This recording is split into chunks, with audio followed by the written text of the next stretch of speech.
going on, you guys? I'm Dr. P, and here are 6 more rocket racing secrets to help you get more wins. Make sure to drop a like on this video and subscribe if you find it helpful, and let's go. So we're gonna kick things off here on Windy or Windy Way, either one, and there's 2 ways to go about doing this particular shortcut. You can go through the top or the bottom. It's probably a little bit easier on the top, but definitely still doable on the bottom. If you do it on the bottom, you've got to be sure to hit this drift to get a boost as you go off the edge. If you do it on the top, you need to make sure you round the corner slow enough that you can hit the boost in the middle. Once you actually get in the air for either way, it is pretty much the same. What you need to do is immediately activate your aerial pitch, and for me on console, it means holding down on the left stick. You can see that it puts the nose of your car up in the air, extending the amount of time that you have airborne. Keep doing this until you're about halfway across the gap, and then activate a turbo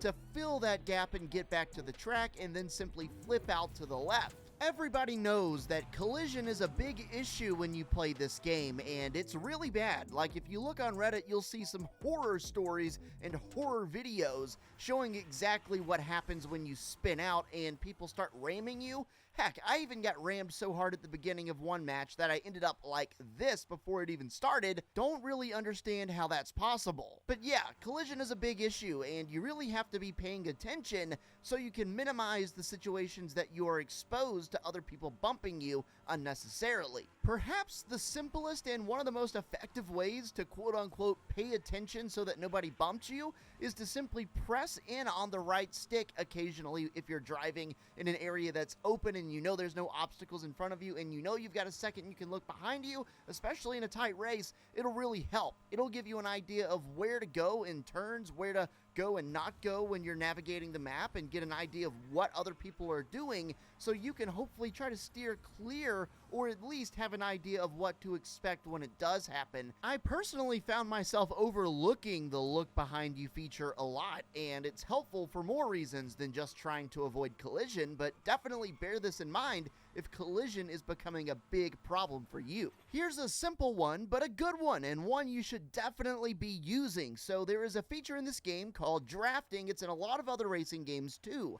Basically what it means is if you have a chance to get behind somebody for, say, 2 or 3 seconds, you can get a little bit faster than them, get a speed boost, and overtake them quite easily. All you gotta do is stay in a straight enough line behind somebody in front of you, and you'll see eventually these white lines that show up around your car. That's the indication that you have activated the drafting effect. As strange as it seems, sometimes it might be worth intentionally letting someone get ahead of you so that you can then use the draft on them and get back ahead of them at an increased rate of speed. You never know truly how a race is going to go, which is why I always like to save at least 1 turbo, maybe 2, for the last lap of the race. Now, this is kind of where looking behind you can also help in a different respect. It's all about feel, so definitely gauge out how the race is going, but for the most part, lots of people like to save boosts until the end so they can quickly catch up to you or quickly jump through the finish line. That's something you should expect to happen towards the end of a lot of races. So with that in mind, I try to have at least 2 turbos, so if they do get ahead of me,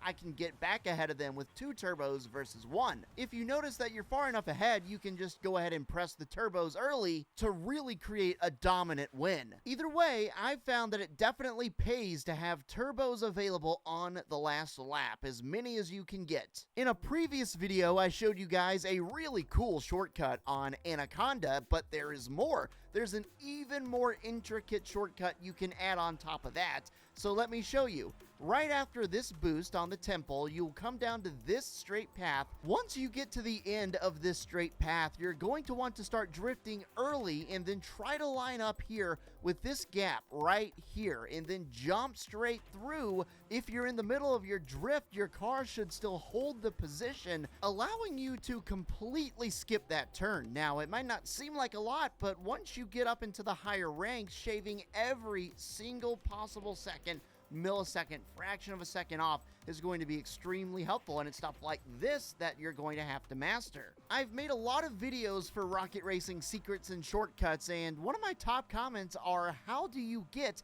inside of a private lobby like this in practice? Well, it's pretty easy actually. You just need to create a private game and then choose the individual map that you want to play on. Once you're in, you can literally practice as much as you want. They still need to add a restart game feature, but backing out and back in, or even turning around and just going the wrong way to keep retrying parts of the map, that's really helpful for almost every one of these shortcuts. It would be a lot more difficult to learn and ultimately master these by only playing in public matches. I'm telling you right now, it's absolutely worth to go into private matches and just run through these tracks as many times as you can. Not just for the shortcuts, but for many reasons. Familiarity is key. If you're here at the end of the video, make sure to comment down below the word yo-yo, and we'll see you in the next one.